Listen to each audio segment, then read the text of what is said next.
vaig a donar el meu suport a la candidatura que encapçala la professora Mavi Mestre. Crec que en una situació molt difícil com és la de la pandèmia s'ha fet una molt bona gestió. Crec que hem improvisat tots, però hem improvisat bé i els resultats obtinguts han estat, crec, els millors possibles de cara al manteniment de la docència, de manteniment de la investigació i inclús del que és la presència cultural d'aquesta universitat a la ciutat valenciana.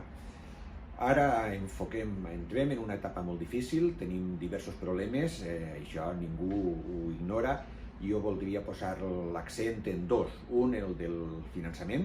Si el País Valencià està infrafinançat, les universitats també ho estan, i entre les unitats valencianes, la unitat de València, per les seues característiques històriques, patrimonials, de campus, dispers, etc., pateix molt, i això se li ha de posar remei. I un altre és l'envelliment de les plantilles. Jo crec que les plantilles de les universitats públiques, com en general del sector públic arreu el país, arreu Espanya, doncs exigeixen una inversió forta per tal de poblar, per tal de